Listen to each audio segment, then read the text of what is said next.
Olá, sejam bem-vindos a mais uma aula de matemática. Eu sou o professor Welber Cavalcante. Essa é uma aula para o cursinho Alfa. Nós estamos trabalhando revisando o revisional, Enem e vestibulares. Estamos falando sobre a parte dos vestibulares, a partir da página 238. Nós estamos no tema 2, porcentagem.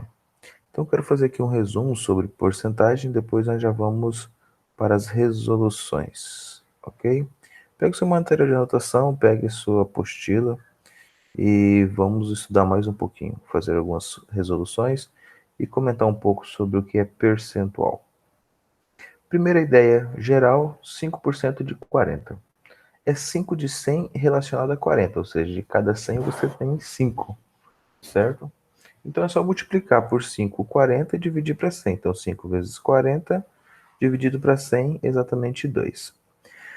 Aumento percentual. Então se você quer aumentar aqui 20% em alguma coisa, é a mesma ideia.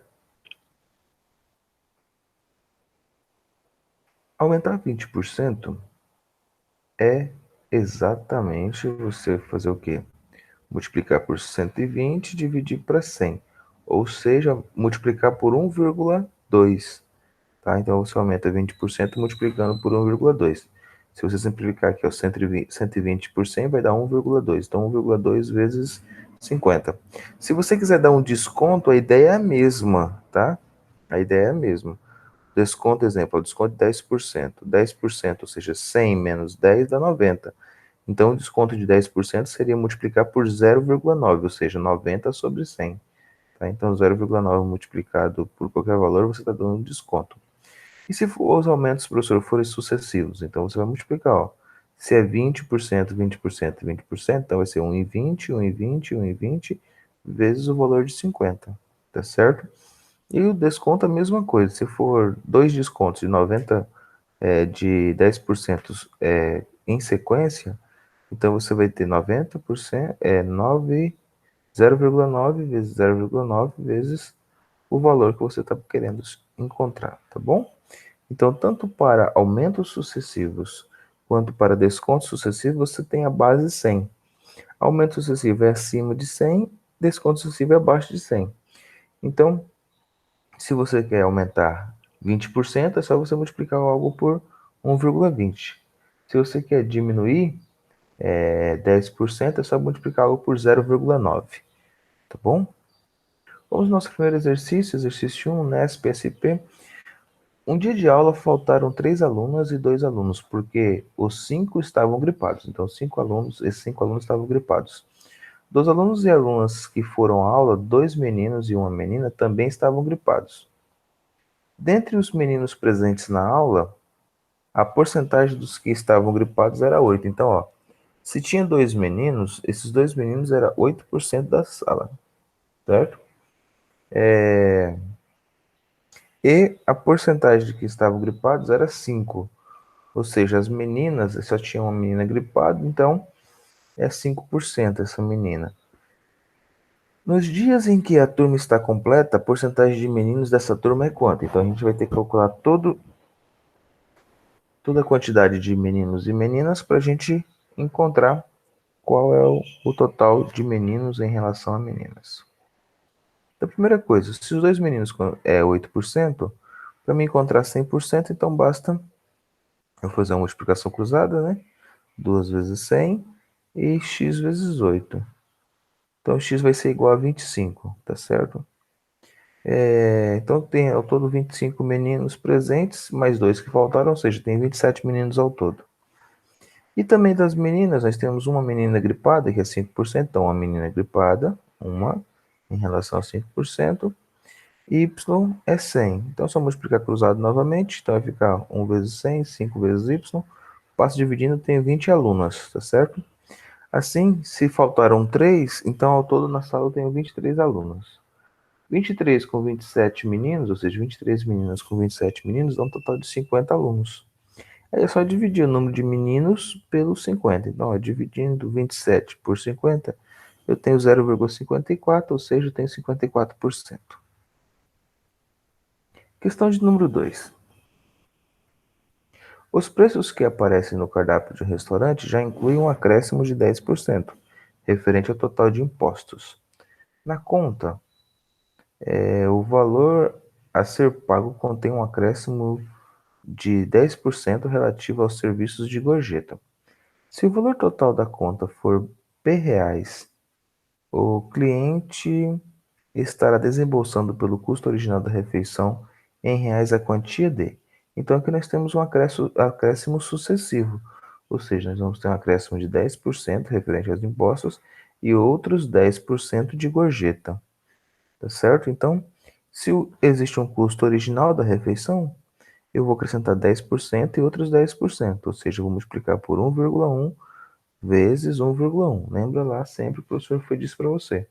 Se o acréscimo é acima de 100%, então você tem exemplo 110% vezes 110. 110 por 100 dividir 110 por 100 é exatamente 1,1. Então, multiplicando 1,1 vezes 1,1 é 1,21. Mesma coisa que multiplicar 11 vezes 11, né? Dá 121, tá certo? Então dá 1,21, essa é a resposta correta. Então, para você achar o preço original, o custo será P sobre 1,21. Questão de número 3.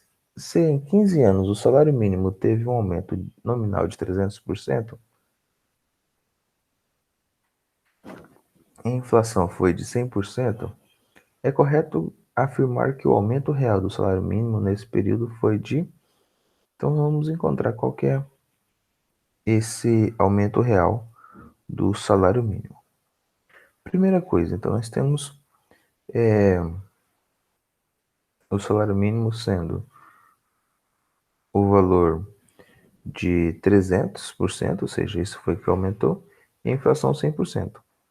Então, o salário mínimo final é o salário mínimo inicial mais o aumento que ele sofreu, tá certo? Salário mínimo inicial mais o aumento que ele sofreu. Então, se ele aumentou 300%, então ele teve dois aumentos, ou seja, ele tem exatamente duas vezes o salário mínimo, tá certo? E a inflação vai ocorrer sobre esse aumento. Então, o salário mínimo final é igual ao salário mínimo inicial mais salário mínimo vezes 300%. Isso é igual a um salário mínimo mais 3 vezes o salário mínimo inicial, ou seja, que dá exatamente 4 vezes o salário mínimo inicial. Então, o aumento nominal foi exatamente 4 vezes o salário mínimo inicial. Vamos relacionar agora com a inflação, tá certo? Então, como a inflação no período foi exatamente de 100%, então, fazendo a relação 4 salário mínimo menos 2 salário mínimo, que é a inflação, ó, a inflação está aqui, tá certo? Dividido por 2 salário mínimo, eu tenho exatamente 2 dividido para 2 é igual a 1, ou seja, 100%. Então, é correto afirmar que o aumento real do salário mínimo nesse período foi de 100%, ok?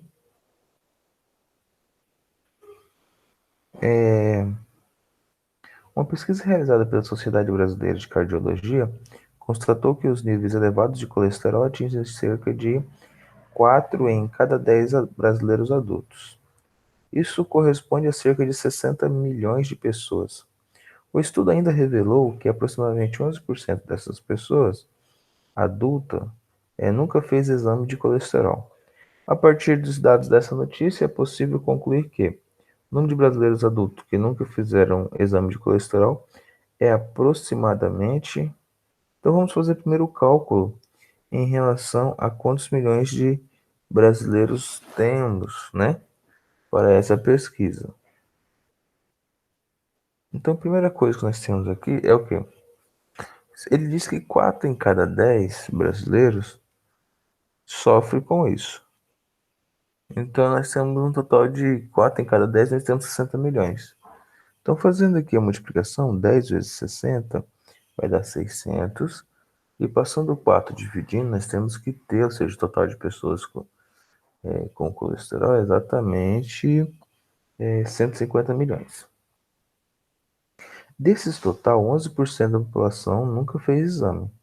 Então, 11% de 150 milhões é 11 sobre 100 vezes 150, que dá um total de 16,5 milhões de pessoas que nunca fizeram exame. Essa foi a nossa questão de número 4.